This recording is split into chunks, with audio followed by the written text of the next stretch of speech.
Oh, no. Oh, come on, sir. Full camera. Full camera.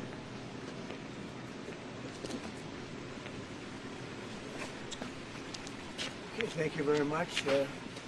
We all know the great Prime Minister of the UK, and we just signed a document. This is, sorry about that. A very important document. A little windy out here. Give me that. We just signed it, and it's done. And so we have our trade agreement with the European Union, and it's a fair deal for both.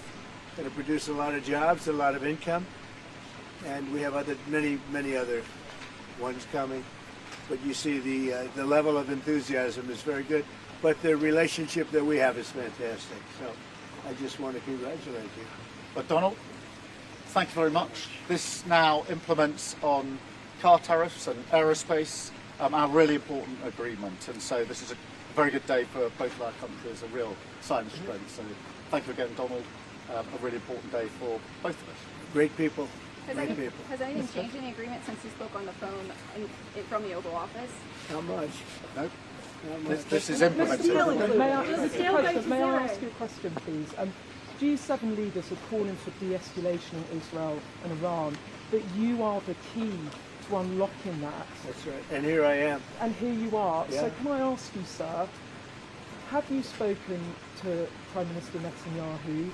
When might you speak to him? I've spoken to everybody. What will you say? Israel is doing very well, as you probably noticed, and I gave Iran 60 days, and they said no, and the 61st you saw what happened. Day 61.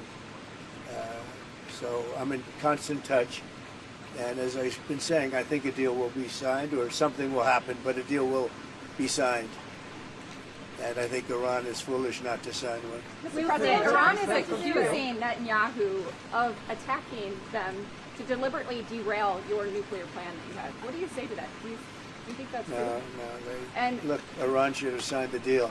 If it would help bring Iran to the negotiating table, would you guarantee that the U.S. would not get involved militarily? Well, I think Iran basically is at the negotiating table. They want to make a deal. And as soon as I leave here, we're going to be doing something.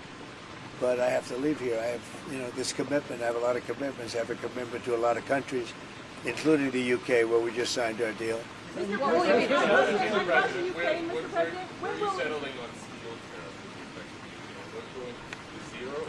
we're gonna let you have that information in a little while. Can you guarantee the on U.S.-Russia talks, when will they restart? They're starting already. Mr. President, why do European push to apply more sanctions on Russia? Do the U.S. support that? Well, Europe is saying that, but they haven't done it yet.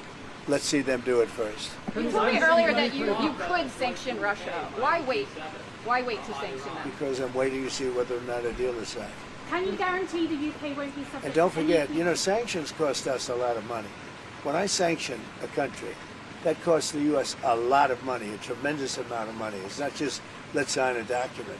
You're talking about billions and billions of dollars. Sanctions are not that easy. It's not just a one-way street. And just quickly, do you think that Israel can... Is that still proceeding? You can just sort of review with that. Yeah, we're proceeding with that. It's a really important deal to both of us. I think the President is doing a review. We did a review when we came into government, so that makes good sense to me. But it's a really important... We're very long-time partners and allies and friends, and we've become friends in a short period of time. He's slightly more liberal than I am, to put it mildly. Always stand slightly on the left. But for some reason we get along. We make it work. Mr. President, is your Ukraine get in the way of arming Israel? There's quite a few British voters who worry you side more with the Russians over the Ukraine war. Can you reassure British people No. I just, you know what I side on? Saving lives. I only care about saving lives. We have nothing to do with it except that Biden stupidly let us get into that mess and gave him $350 billion. $350 billion. And yet, despite that, you saw how we did in the Middle East. We took in $5.1 trillion. We have $15 trillion almost, looking around that number, going to be invested in the U.S. So the money is not the thing in this case. It's 5,000 young people are being killed every week in Russia, Ukraine. And if I can stop that, I'll be very happy. They're Ukrainian and they're Russian. So you could say, what am I doing? But I'd like to see if I could stop Do you it. think that Israel can fully eliminate the threat that Iran poses, this nuclear threat that they pose, without the United States military help? Who said that? No, I'm asking if you believe they can. Well, without it doesn't. the It's help. irrelevant. Something's going to happen. Have you spoken to the Consider legislators? traveling to the Mideast as part of any talks if it would help broker a deal? Yeah, with Iran? yeah, but I think we're doing pretty well. We're talking. You don't think We have a it's- thing called a telephone, so we're talking. But it's always better to talk in person. Mr. President, do you, regime change in Iran? I want to see no nuclear weapon in Iran, and we're well on our way to making sure that happens. And we've had a discussion about that this morning. There's a You can in the de-escalate. G7 absolute clarity in relation to the nuclear programme. We do not want to see it. Mr. President, do you have a response? Just about- from any future tariffs? What? Can you guarantee the UK will be protected from any future tariffs? The UK is very well protected. You know why? Because I like them. That's why. That's their ultimate protection. Thank you very much. The Prime Minister's done a great job. I want to just tell that to the people of the United Kingdom.